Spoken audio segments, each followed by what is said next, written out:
민주평화통일자문회의와 컬럼비아대 한인학생회가 함께 한미 평화통일 포럼을 개최했습니다.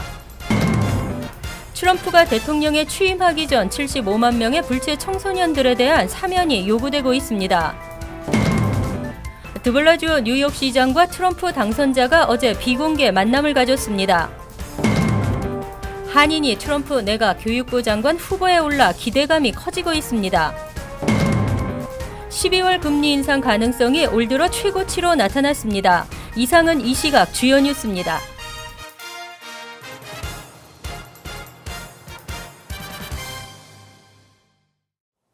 여러분 안녕하십니까? KBN 뉴스입니다. 민주평화통일자문회의와 컬럼비아대 한인학생회가 공동으로 한미 평화통일 포럼을 개최했습니다. 동북아 정책 변화와 한반도 통일 주제로 열린 포럼에선 북한 문제와 한미 동맹 등 미국의 동북아 정책 전반을 놓고 토론했습니다. 이보연 기자의 보도입니다. 트럼프 대통령 시대를 앞두고 열린 2016 한미 평화통일 포럼. 민주당에서 공화당으로 정권 교체가 되면서 발생하게 될 미국의 동북아 정책 변화와 한반도 통일을 주제로 오늘 컬럼비아대 레노홀에서 열렸습니다. 이런 과정에서 이제 한반도 문제, 미국의 정책 방향이 어떻게 될 것인가, 또 그런 과정에서 한미 간에 어떻게 협력을 더 강화할 수 있을까, 이런 문제들에 대해서 한국과 미국의 전문가들이 모여서 여러 주제를 놓고 북한 문제, 핵 문제, 한미 관계, 미국의 대외 정책, 주변 정세 이런 부분. 오랜 컬럼비아대 한인학생회가 민주평화통일 자문회의와 함께 이번 포럼을 주최해 눈길을 끌었습니다. 미국 정책이 한반도에 미칠 영향이 어떻게 앞으로 가면 좋을지 전문가들의 의견을 또 수렴해보고자 해서 이 자리를 마련하게 됐습니다. 먼저 민주평화통일자문위원회에서 저희에게 제안을 해주셨고요. 저희는 기꺼이 협조에 응하도록 이렇게 결정을 내렸습니다. 세컨드 세션 사회를 맡은 수미테리 보어그룹 아시아 담당 전무는 트럼프 시대에 미국 외교 정책의 불확실성이 높아질 것으로 예상하면서 한국 정부가 트럼프의 대외 정책 담당자들과 인내심을 갖고 지속적으로 접촉할 것을 조언했습니다. 트럼프하고 이제 그 밑에 있는 사람들 만나서 설명을 좀 많이 해주는 게 중요하다고 생각합니다. 그러니까 얼마나 이 동맹이 중요한 것인지 미국하고 한국에 또 북한에 대해서도 많이 좋은 얘기를 해주시면 좋을 것 같습니다. 그리고 기다려봐야 될 것 같습니다, 사실은. 오늘 포럼엔 50여 명이 넘는 사람들이 참여해 트럼프의 외교 정책에 따른 한반도 정책 변화에 대한 한국과 동포 사회의 관심을 보여줬습니다. KBN 뉴스 이보현입니다. 트럼프의 변함없는 강성 이민 정책으로 이민자들의 불안이 이어지고 있습니다. 트럼프 취임 전 75만 명의 불체 청소년들에 대한 사면이 요구되고 있습니다.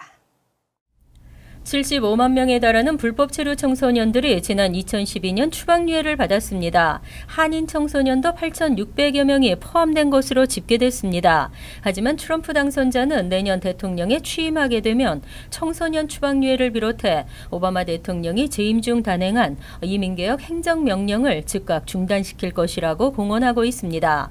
워싱턴 타임스 등 일부 언론은 15일 트럼프 취임 직후 추방유예가 중단될 것에 대비해 이민자 단체들과 불체 청소년들이 조만간 오바마 대통령에게 추방유예 수혜자들에 대한 사면 조치 요구를 준비하고 있다고 보도했습니다. 추방의 무방비 상태로 노출되게 될 이들의 보호를 오바마 대통령이 퇴임하기 전 사면 조치를 취해야 한다는 것이 이들의 주장입니다. 실제로 16일 뉴욕에서 벌어진 이민자들의 항의 시위에서는 오바마 대통령에게 사면을 요구하는 구호가 터져나오기 시작했습니다. 하지만 최근 오바마 대통령은 사면권 행사 여부를 묻는 질문을 받고 트럼프 당선자는 추방유예 행정명령 취소 결정을 내리기 전 신중하게 숙고해야 할 것이라며 즉답을 회피했습니다. 오바마 대통령이 75만 명에 달하는 서류 미비 이민자들을 대상으로 대규모 사면령을 내릴 수 있을지에 대해서도 의견이 분분합니다. 드블라지오 시장과 트럼프가 비공개 만남을 가졌습니다. 드블라지오 시장은 반이민 정책을 우려하는 뉴욕 시민들의 뜻을 전달하고 허심탄회한 이야기를 나눴다고 밝혔습니다. 드블라지오 시장은 16일 맨해튼 트럼프 타워에서 약 1시간 동안 도널드 트럼프와 비공개 미팅을 가졌습니다. 드블라지오 시장은 미팅이 끝나고 가진 기자회견에서 트럼프 대통령 당선 후 뉴요커들이 느끼고 있는 두려움에 대해 허심탄회하게 이야기를 나눴다며 트럼프의 반이민 정책에 대해 뉴욕 시민들이 얼마나 많은 걱정과 두려움을 느끼고 있는지에 대해 강조했다고 밝혔습니다. 드블라지오 시장은 또 트럼프 당선인의 반이민 정책으로 뉴욕시뿐 아니라 전국적으로 이민자들이 추방에 대한 불안이 커지는 것은 물론이고 인종차별적 불신 검문이 강화되고 무슬림들이 잠재적 피해를 입게 될 것이라는 우려를 전달했다고 덧붙였습니다. 앞서 트럼프 당선인은 불체자 보호 정책을 실시하는 이른바 피난처 도시를 대상으로 연방정부에 협조하지 않으면 예산 지원을 끊는 등 불이익을 주겠다고 공약한 바 있습니다. 드블라지오 시장은 지난 10일 시청에서 기자회견을 열고 트럼프 당선자가 반이민 정책을 펼친다면 전쟁도 불사하겠다는 입장을 표명한 바 있습니다. 트럼프 내각의 인선 작업이 진행되고 있습니다. 교육부 장관 후보에 전 워싱턴 DC 교육감 미셸 리가 거론되면서 한인 교육부 장관의 탄생이 기대가 되고 있습니다. 트럼프 내각의 인선이 이어지고 있는 가운데 교육부 장관 후보에는 3명의 이름이 거론되고 있는 것으로 나타났습니다. CNN은 15일 누가 트럼프 내각에 포함될 것인가라는 제목의 전망 기사를 통해 미셸 리 전 교육감을 첫 번째로 올려놓았습니다. 미셸 리 전 교육감에 이어서는 에바 모스코위츠 석세스 아카데미 차터스쿨 설립자와 공화당 대선 후보였던 벤 카슨이 교육부 장관 물망에 올랐습니다. 만약 미셸 리 전 교육감이 실제로 트럼프 행정부의 교육부 장관에 발탁된다면 한인이 연방정부 장관직에 오르는 것은 최초가 됩니다.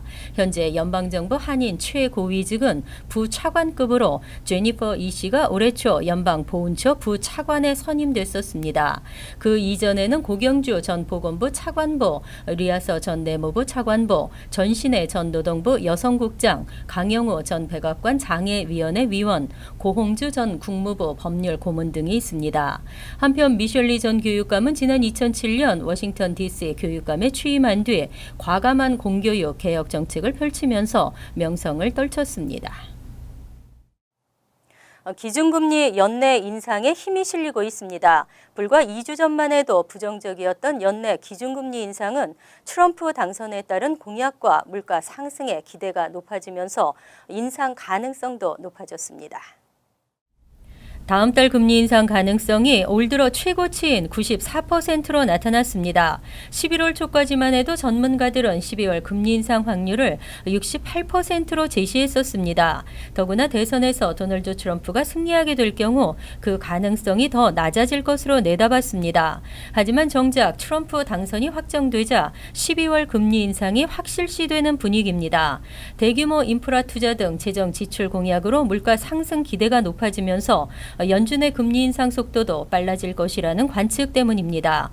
이에 따라 2년 후 기준금리 평균 예상치도 선거 전날인 11월 7일 0.83%에서 1.26%로 급등했습니다.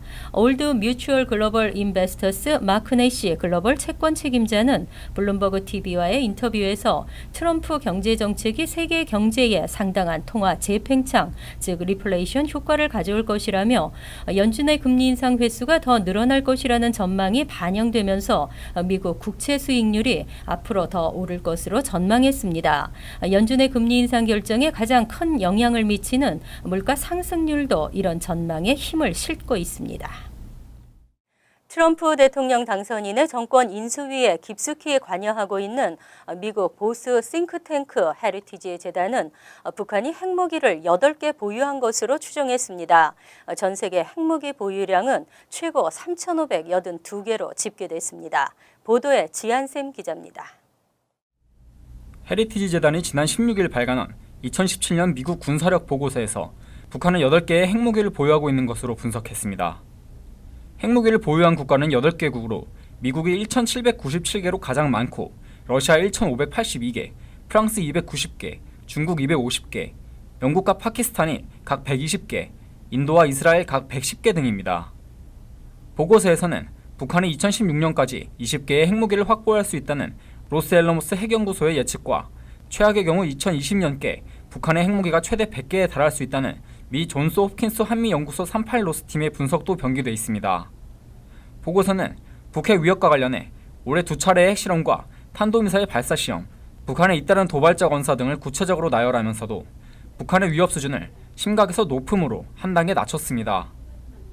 2016년 보고서의 경우 러시아, 이란, 중동 지역 테러, 아프가니스탄, 파키스탄 테러, 중국, 북한 등 6대 위협 가운데 북한이 유일하게 심각 단계에 포함되어 있었으나 올해 보고서에선 다른 5대 위협과 함께 일괄적으로 높은 단계로 분류됐습니다. 보고서는 특히 북한의 핵 위협은 미국까지 직접 겨냥한 것이라고 지적하면서 북한은 중국보다 핵무기도 적고 운반수단 능력도 위문스럽지만 덜 안정적이고 예측도 불가능하다고 우려했습니다. 아울러 북한의 재래식 무기와 핵미사일은 한국과 일본, 괌의 미군 기지도 위협하고 있다면서 북한은 대규모 탄도미사일 능력을 갖추고 있다고 소개했습니다. 구체적으로 스커드 미사일 800발, 노동미사일 300발, 무수단 미사일 50발을 각각 보유하고 있으며 미 본토까지 겨냥할 수 있는 대륙간 탄도미사일인 대포동 미사일과 미 본토까지 사정권으로 하는 이동식 ICBM인 KN-08을 지속해서 개발하고 있다고 기술했습니다. 이 중 중거리 노동미사일에 핵무기를 탑재할 수 있는 능력은 이미 개발한 것으로 판단했습니다. KBN 뉴스 지한샘입니다. MTA가 뉴욕시 대중교통 요금 인상안을 발표했습니다. 2개의 인상안을 이사회에 제출한 상태인데요. 주민공청회와 이사회 표결을 거치면 내년 3월부터 버스와 전철, 다리와 터널 등의 요금이 또 오르게 됩니다. 메트로폴리탄 교통공사는 내년 3월부터 버스와 전철 등의 요금과 다리, 터널 통행료를 인상하는 2가지 계획을 16일 이사회에 제출했습니다. 플랜 A는 대중교통 기본요금은 현 $2 75센트로 유지하되 $5 50센트 구입 시 주어지던 11%의 보너스를 5%로 축소하는 것이고, 플랜 B는 기본요금을 $3로 인상하는 대신 보너스를 $6 구입 시 16%로 올리는 것입니다. 하지만 두 플랜 모두 30일 정기권은 현 $116 50센트에서 $121로, 7일 정기권을 $31에서 $32로 인상하는 안을 포함하고 있습니다.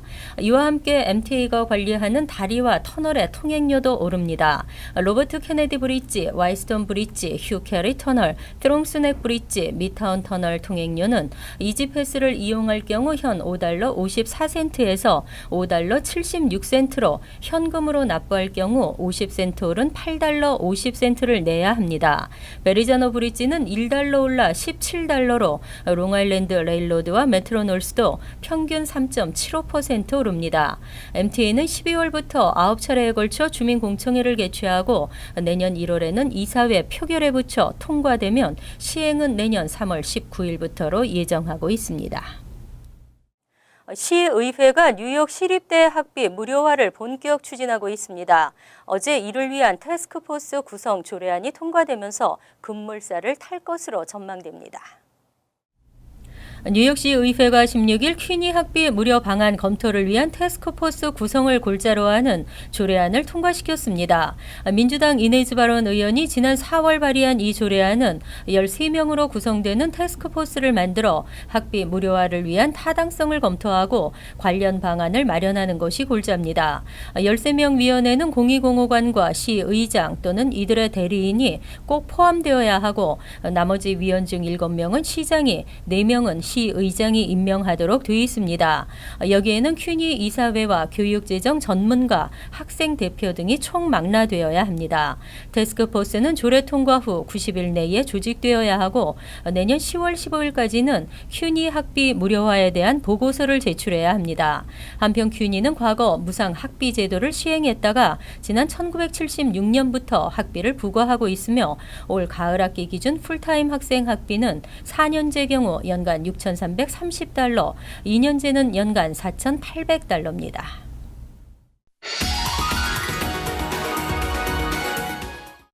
이어서 LA 지역 한인사회 소식입니다. 서울 글로벌 창업센터가 LA에서 글로벌 익스체인지 부트 캠프를 개최하고 한인들의 창업 지원에 나섭니다. 노정윤 기자가 보도합니다. 서울 글로벌 스타트업 센터인 서울창업센터가 오는 19일까지 LA 다운타운 소재 LACI 건물에서 글로벌 익스체인지 부트캠프를 진행합니다. 서울에서 선출된 창업회사 5팀, 10명을 비롯해 관계자 등 14명이 참여한 이번 프로젝트는 단기 해외 네트워크 구축과 해외 인큐베이팅 프로그램에 참여했습니다. 또한 현지 시장 조사 진출과 장기적인 사업 계획 추진 가능성을 확보하기 위해 프로그램이 마련됐습니다. 한국 정도의 기술을 갖고 만약에 베트남이나 동남아시아 지역에 가면 성공할 수 있는 아이템들이 많습니다. 근데 그거를 잘 모르게 되는 경우가 있어서 이런 프로그램이 뭐냐면 저희 루어봇이 이런 한국에서 미국에서 스타트업들이 아시아 진출할 때 도와주는 프로그램. 아시아 스타트업들이 이 서울 GSC를 통해서 루어봇과 함께 미국을 비롯한 선진국에 진출하는 프로그램, 이렇게 양자 간의 진출을 도와주는 그런 프로그램들이 있어서 산업 분야도 사실 특별히 제한하고 있지는 않은데 대부분 모이는 게 보면 이제 서비스 분야 아니면 그 IT 분야, 또 그밖에 이제 헬스케어라든지 그런 게 스타트업들이 제일 관심 있어하는 분야가 제일 많은 게 현실이고요.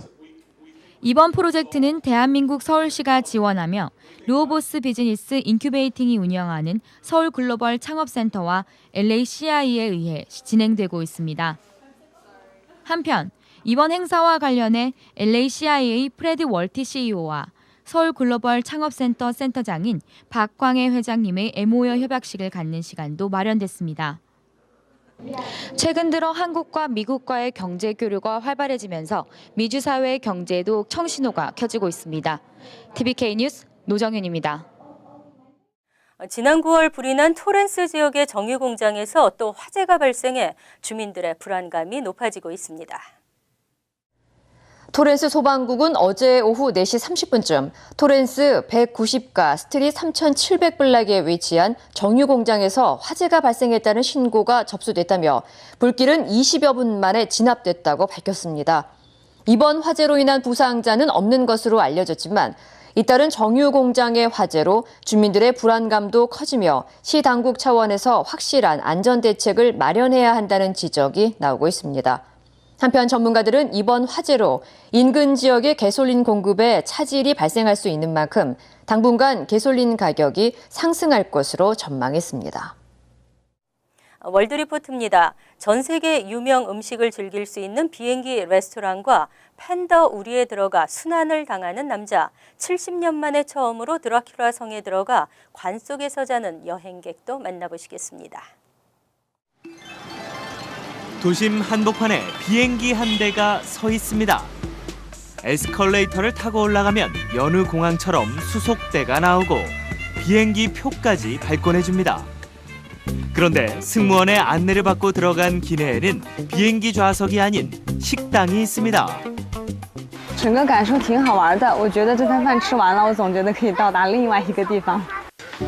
종업원들도 모두 승무원 복장을 입고 있어 손님들은 1등석에서 기내식을 먹는 듯한 기분을 느낄 수 있습니다.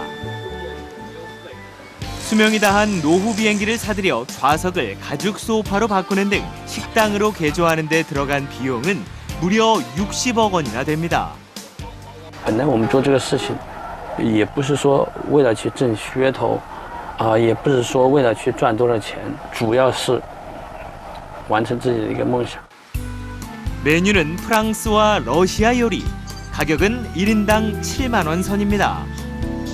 만만치 않은 가격이지만 여행하는 기분으로 만찬을 즐길 수 있어 예약이 끊이지 않는다고 합니다.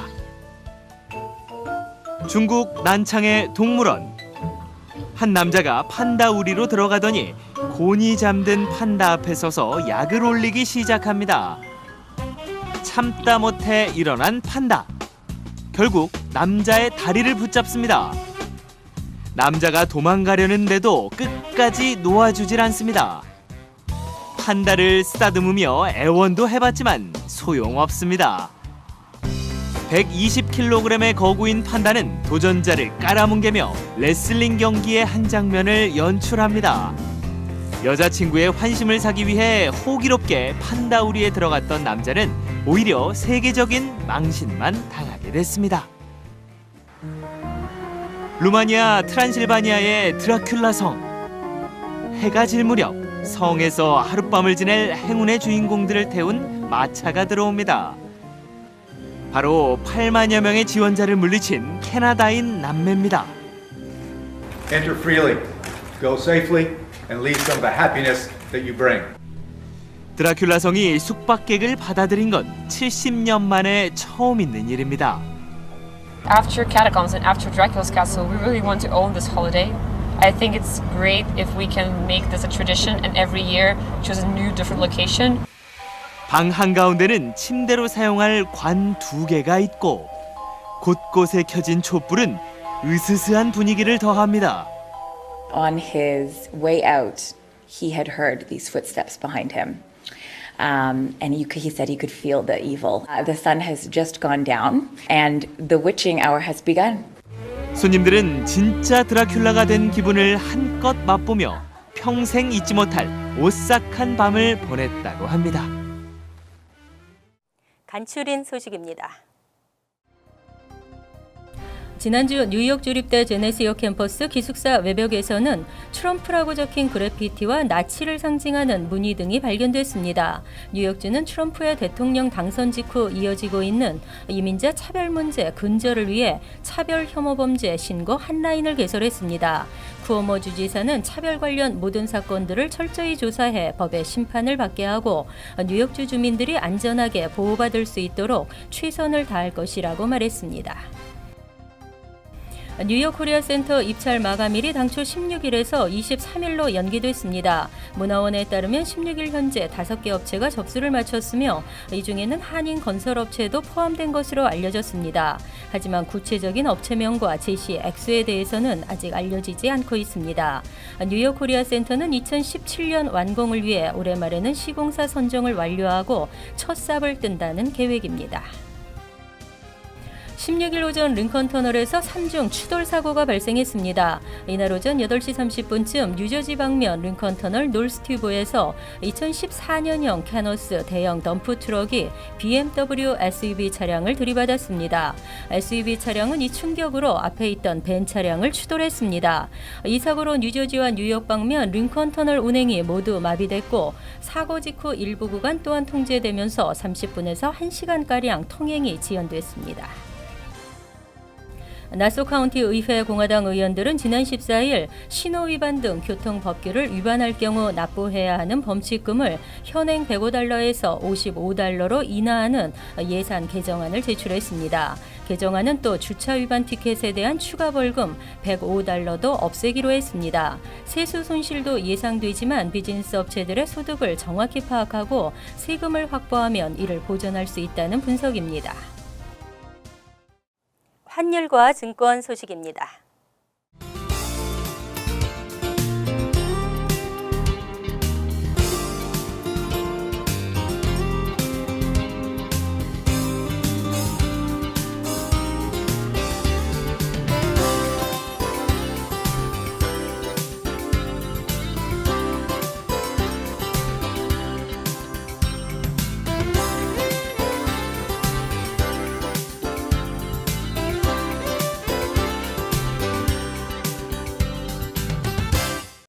이어서 날씨입니다. 금요일은 맑고 포근한 가을 날씨가 예상됩니다. 낮 최고 기온은 64도, 섭씨 18도, 밤 최저 기온은 51도, 섭씨 11도로 예상됩니다. 토요일은 맑다가 차차 구름이 많아지겠지만 춥지는 않겠습니다. 하지만 일요일은 흐리겠고 한 차례 소나기도 예상되면서 쌀쌀하겠습니다. 이상으로 KBN 뉴스를 마칩니다. KBN과 함께 편안한 하루 되시기 바랍니다.